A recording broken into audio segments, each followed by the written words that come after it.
प्रसादपुर में मध्य प्रदेश दमोह से हूँ और मेरा शोध कार्य चल रहा है महर्षि पाणिनि संस्कृत वैदिक विश्वविद्यालय उज्जैन से।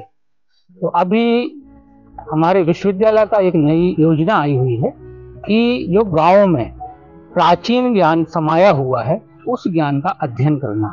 और जैसे मुझे मालूम चला कि आपका जो ग्राम एवं आपका परिवार का जो इतिहास है काफी प्राचीन है, उसकी आप मेरे को जानकारी प्रदान करने के कष्ट करें। तो सर्वप्रथम मेरा ये आपसे जिज्ञासा रहेगी कि आपका नाम क्या है? मेरा नाम वैभव सिंह है जी। आपका वैभव सिंह है और आपके पूर्वजों का नाम बताएंगे? मैं तो बहुत सारे पूर्वज हैं। सन मतलब 1183 में महाराजा ईश्वरदास थे जी, जो आल्हा, जो भारत का प्रथम लिखित हिंदी काव्य ग्रंथ जी जी, इससे सहमत हैं आप? जी। उसमें अगर किसी लोधी राजा का जिक्र आता है जी तो महाराजा ईश्वरदास लोधी का आता है। हिंडोलपति महाराजा ईश्वरदास लोधी जी, जो यहाँ से 50,000 की सेना लेकर महोबा गए थे। 244 किलोमीटर है महोबा जी, और चंदेलों के पक्ष में पृथ्वीराज चौहान से लड़े थे जी, जिसमें उनके बड़े बेटे राजेंद्र जी, उनका स्वर्गवास हुआ था युद्ध के दौरान। जी। उसके बाद राजा बुद्ध सिंह थे 1600 के लगभग। शायद ये जो किला है वो 800-900 वर्ष पुराना है। और बुद्ध सिंह के बाद महाराजा जोरावर सिंह थे जो 1842 में लड़े। उनके पुत्र थे किशोर सिंह जी और जवाहर सिंह जी, वो थे। तो ये जो परिवार है जी, लोधी समाज का अखंड भारत का सबसे प्राचीन राजघराना जी।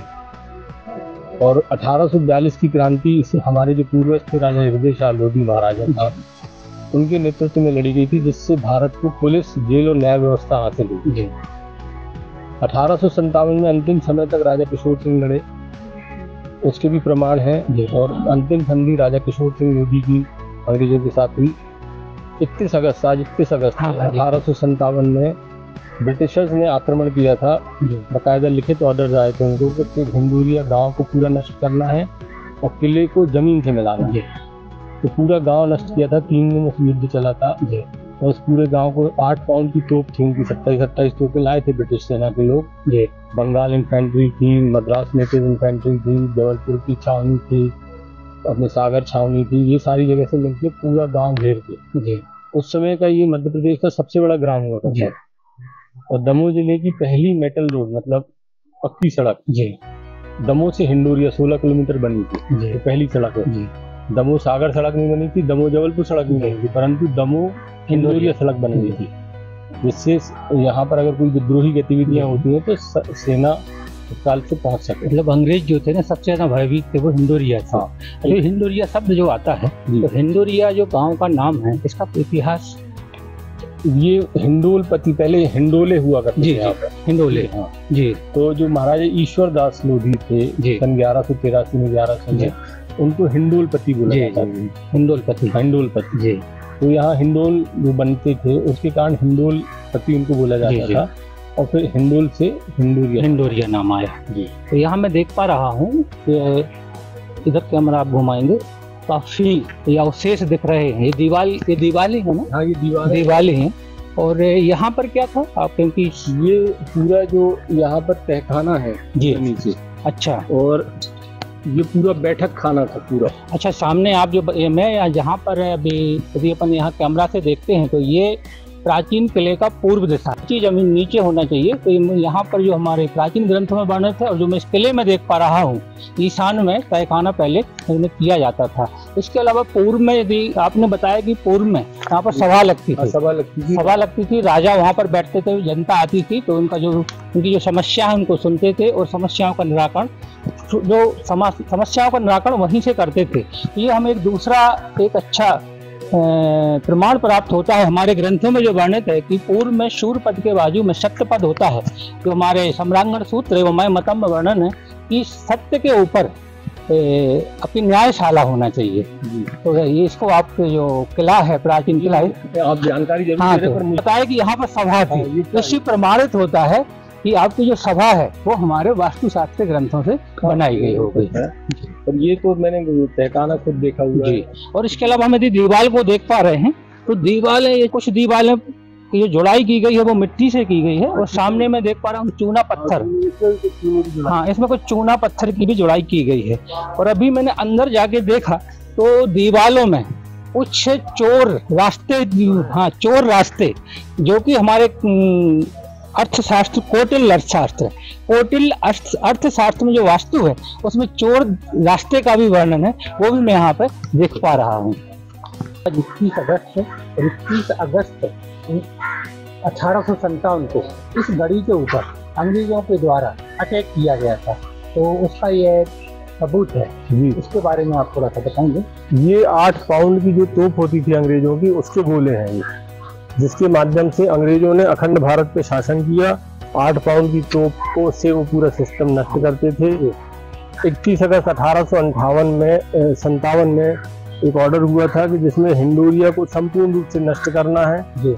और आपके हिंडोरिया जो किला था इसको जमींदोज करना था, मतलब पूरे जमीनों में लाना था जी। ये किला जो था ये तो है ही है, ये यहाँ पूरे में था, ये पूरा परिसर आप खोदते हैं तो इसकी जो सामने मूर्तियां भी दिखाई दे रही हैं, ये जो मुगल कालीन हमला हुआ था, अच्छा उस समय जैसा नोहटा में मंदिर बना है, चंदेल कालीन मंदिर हुआ करता था। ये लगभग 700 800 या 1100 साल पुरानी बात होगी, 11वीं सदी का होगा। हाँ लगभग होना, लगभग हाँ। तो उस समय ये बहुत बड़ा मंदिर था इस परिसर के अंदर, अच्छा राज परिसर में, तो वो मंदिर पूरा नष्ट किया गया। उसके अवशेष हैं, ये उसी के अवशेष हैं, ये भी हैं, ये भी हैं। ये तोप का गोला अंग्रेजों ने मंदिर पे फेंका था, अच्छा ये वो है। और ये जाता है, इसको इसका पिसा हुआ राजा किशोर सिंह ने खाया है, राजा जोरावर सिंह ने खाया, जो 42 में लड़े। हमारे परिवार के पूर्वजों ने, दादाजी तक इसका पिसा खाया है, पापा लोग, पिताजी लोगों ने भी खाया। एक प्राचीन समय की चक्की आज भी आपके यहाँ मौजूद है, जो कि हमारे मय मकान, और जिसके में शास्त्र में इसका भी वर्णन है कि मकान के बाह्य में चक्की की व्यवस्था होनी चाहिए। आज हमें यहाँ पर एक अवशिष्ट प्राप्त हो रहे हैं जो करीब 300-400 साल पुरानी है, आराम से होना चाहिए। इस प्रकार से हम देख पा रहे हैं कि गढ़ी नाम राजगढ़ी इसको बोला जाता था। और यहाँ पर पहले प्राचीन मंदिर था, और जो भी मुगल काल में उस मंदिर को तोड़ा गया, उस मंदिर के जो भी मूर्तियों के अवशेष है, सामने बहुत सारी मूर्तियां लगी हुई हैं। और ऐसा आपका कहना है कि शायद बहुत सारी मूर्तियां तालाब में भी है। तालाब में है, ये गांव में रखी हुई है। अच्छा, गांव में लोग उठा के लिए मुझे लगता है शोध की आवश्यकता है। मंदिर के ऊपर के कुछ अवशेष वो रखे, उस मंदिर के ऊपर हमने रखवा दिए थे। अच्छा, पश्चिम दिशा में है गढ़ी के, पश्चिम दिशा है, पश्चिम दिशा से आपका निर्माण, नया निर्माण होता है। ये पुराने दीवालों पे नव निर्माण। पुरानी दीवारों पे आप, क्योंकि अब परिवार बड़ा हो गया है, तो पुरानी दीवारों पर नया निर्माण हो चुका है। और दक्षिण में तालाब है जी, जो भी मुझे लगता है उसी समय का है जब गढ़ी का निर्माण किया गया। लगभग 11-12 साल पुराना यहाँ पर तालाब भी है, जो कि गढ़ी के दक्षिण दिशा में, लेकिन आज भी वह जीवित है। और ये यहाँ पर ये मंदिर के ऊपर जो अवशेष रखे हैं, ये रखे, ठीक है ना, ये रखे हुए हैं। और इसको ज्वाइन कर दो तो बिल्कुल गोल हो जाता है। ठीक। तो मंदिर का नाम यही था लोधेश्वर? नहीं, ये तो चूंकि लोधेश्वर भगवान शिव को बोला जाता है, तो लोधी समाज के होने के कारण लोधेश्वर, उस कारण से ये पुराने समय से लोधेश्वर का वो चलता था। ये इस परिवार का जो चिन्ह होता था वो है। अच्छा, वो चिन्ह जो होता है, हाँ, एक चिन्ह रहता था हर राजघराने का, हाँ लोगों को जो बोलते हैं, तो पुराने हमारे चिन्ह होता है, मतलब किसी प्रकार की फील भी होती होगी सर। हाँ, ये हमको दादाजी बता के गए थे कि अपना जो सूरज अपना चिन्ह है। अच्छा, सूरज आपका राज चिन्ह था, इसी प्रकार की होना चाहिए। और शायद आपके तालाब है ना, धानी होते थे, इसी से प्रवेश होकर, हाँ वो हमने आपको रास्ता बताया था ना, वही वाला। एक यहाँ बड़े भाई साहब के अंदर में कमरा है, उससे भी रास्ता नीचे गया तहखाना। इस पूरे किले के नीचे तहखाना पूरा बना हुआ है। अच्छा, हाँ अभी भी बना है? हाँ है अभी भी। तो आप लोग जाते होंगे? वो तो उसको बंद कर दिया, बच्चे जाते, लुका छिपी खेलते थे, छुप जाते थे, उसमें सांप वगैरह आते हैं। क्योंकि आपका ऐसा आपने देखा भी उस तहखाने को, उत्तर दिशा में तहखाना और नीचे से तालाब के लिए एक रास्ता मार्ग गया हुआ था, उसमें से जो आपके पूरे जो रानी थे, वो रानी इसी दरवाजे के माध्यम से तालाब में स्नान करती थी, और स्नान करने के बाद फिर अंदर प्रवेश करती थी। तो 1857 के विद्रोह के बाद एक कमरा हमारे जो पूर्वज थे उन्होंने सील करवा दिया था, उसमें कम से कम 800-900 1000 के ऊपर तलवारें निकली। अच्छा, जब वो खोदा गया था, अच्छा, जब इसका निर्माण कर रहे थे, हाँ हाँ, तलवार, गोले, ये सब बहुत सारा सामान था, बंदूकें हैं पुरानी वाली। तो जहाँ पर अभी हम भंडोरिया में राजभवन का राज इतिहास रहा, ये शिव मंदिर राजा रघुराज सिंह ने बनवाया था। रघुराज सिंह थे मतलब दादाजी के पिताजी। अच्छा, दादाजी के पिताजी थे। उन्होंने उस समय ब्रिटिश टाइम का है। ब्रिटिश टाइम का छोटा सा एक शिव मंदिर यहाँ पर बना हुआ है। लेकिन जो पेड़ भी जो यहाँ पर लगे हुए, ये तो बहुत पुराने हैं, इनपे तो काफी प्राचीन यहाँ पर दिखाई दे रहे हैं। इस पेड़ पे, उस पेड़ पे ये सारे पूर्वज खेले हुए। अच्छा, पूर्वज जो बेली बच्चे जैसे क्यों ना, हाँ वो सब चढ़ जाते, खेलना कूदना। ये जो पीपल से उससे कूदते थे तालाब में। अच्छा, उस पीपल से तालाब में कूदते थे जो हमारे जितने पूर्वज थे। हाँ हाँ, वो बहुत पुराना पीपल लगा हुआ है। आपके पूर्वजों का किला है, तो अभी इसकी स्थिति क्या होगी? वो जीर्णशीर्ण अवस्था में है, परंतु हाँ स्थान है वहाँ पर हम लोगों का किला है। पूरे में राजगौड़ समाज के लोग रहते हैं। अच्छा, राजगौड़ समाज का। तो वो जीर्णशीर्ण एक उम्र की वजह से वो भी नष्ट किया गया था। अंग्रेजों ने सब नष्ट किया, जितने ठिकाने थे अंग्रेजों ने सब नष्ट किए। इस प्राचीन गढ़ी में हम अभी हैं। यहाँ पर बहुत सी चीजें तो नई हो चुकी हैं, परिवर्तन हो चुका है, लेकिन अभी भी हनुमान जी का प्राचीन मंदिर यहाँ पर विद्यमान है, जिसमें नीचे भी हम देखते हैं तो बहुत अच्छी मूर्ति कला का प्रयोग किया गया है।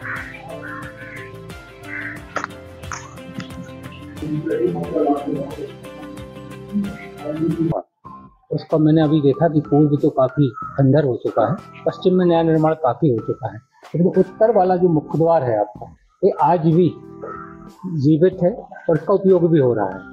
और यदि अपन यहाँ भी देखते हैं, ये चीज का इसको क्या बोलूं, ये पुराने है। हाँ, मेरी अंदर में ही। अच्छा, आपके अंदर में। अच्छा अच्छा, ये मुख्य द्वार को भी हम उत्तर द्वार को देख पा रहे हैं। तो उत्तर द्वार में जो दाहिने तरफ है, पूरा निर्माण मुझे दिखाई दे रहा है, लेकिन बाएं तरफ है नया निर्माण हो चुका है। अभी मुझे इतने ही यहाँ पर अंदर मंदिर भी है। हाँ, इधर मंदिर है, मंदिर को भी एक बार देखते हैं।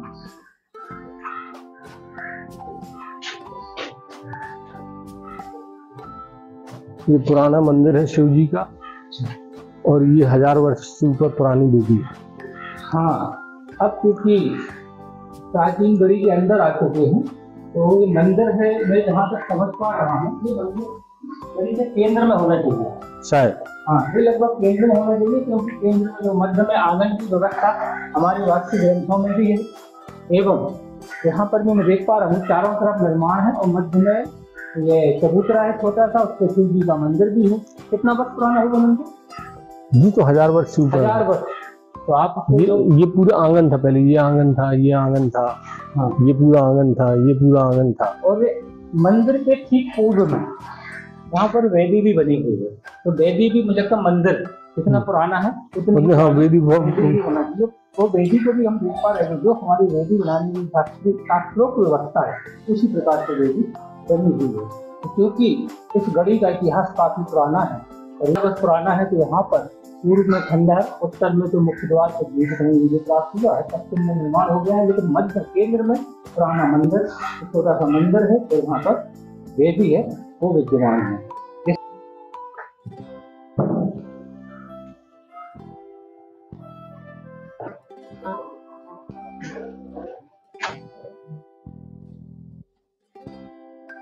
वहां से पूरी लंबी वहां तक थी।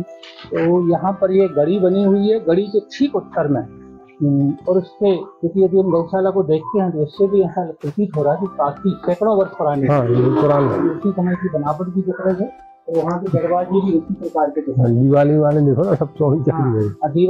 दीवाल की जो साइज है, चौड़ाई से भी ऐसा लग रहा है कि अच्छा, आपने ये बनते हुए नहीं देखा, आपके पूर्वजों ने, मुझे तो उसी समय बनवाई होगी जब इस पर यहाँ पर बड़ी का निर्माण हुआ होगा।